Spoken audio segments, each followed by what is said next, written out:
Yesterday, Jane posted something on her social media that's, let's just say, very on Jane, OK? She went to get her chakras unblocked. Wow. I never thought I'd say that sentence with Jane. Exactly. Neither did I, to be honest. My friend Helen owns this spa, and she's been going on and on at me. She's a big fan of getting your chakras unblocked. And she kept saying, you need your chakras unblocked. And I'm thinking, what the earth does that even mean? What are your chakras? Yeah. Anyway, off I went. Oh, it was marvellous. I mean, I fell asleep 3 times, I think. I was properly snoring at one point. You know, when you kind of like wake yourself up. But she had crystals going on. And I mean, this lady doing it doesn't know me from Adam. And she was doing these sort of crystals around the...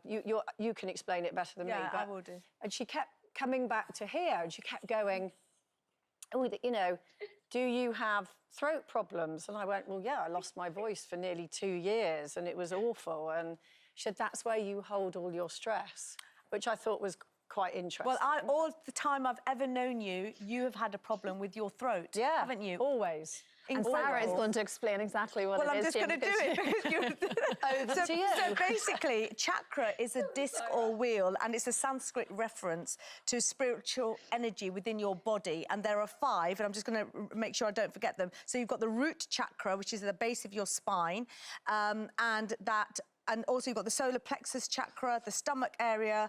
I can't remember, well, they haven't listed all the 5 here, but anyway, the chakras control your energy from certain points of your body. And really, at the end of the day, it's about saying, as a human being, you have everything within yourself to help yourself. So it's that energy, it's that power, and rely on yourself. But after it, did you feel emotional? Did you feel different? I'm asking you, Jane, because I think this is incredible. All the time I've ever known you, you are not really a very spiritual person. No. Well, I felt very relaxed, and then I got the bus home, which kind of woke me up a bit.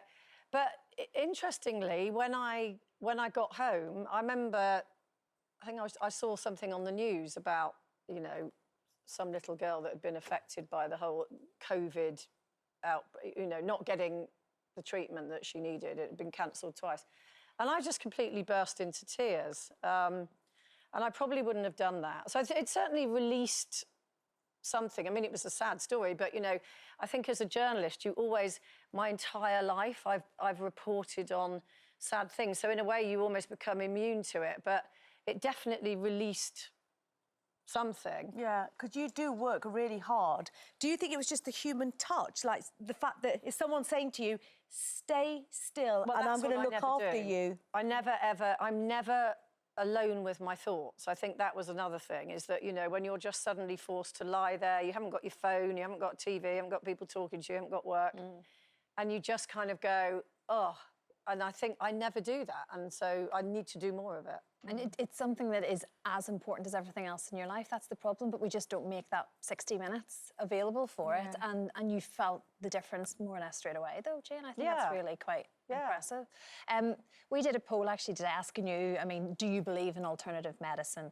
And 56% of you said yes. And I do, simply because as well, we're just, gosh, all we talk about is medical kind of jargon nowadays, isn't it? Whether it's pandemic and vaccines and a language I did never really want to have to know. I can see it as a combination. I would never just do alternative if I had something seriously wrong. Of course, of course. I think the whole combination of traditional medicine and alternative can work. Yeah, definitely. Yeah, well, you absolutely believe that, don't you, Kelly? Yeah, well, I'm a woman of faith, and I've got an amazing prayer partner, Maureen, and we kind of connect on a daily basis. I always, you know, take a little time out in the morning, do a little stretching, exercising, breathing, and prayer. It really just sets me up for the day. Once that you have that relationship with God and you just talk to him about everything that's going on, and then you can move on with your day in the best way that you can. Yeah, exactly that. OK, well, let us know next time around, won't you, Jan? I can't wait to hear how this develops. It could be very interesting.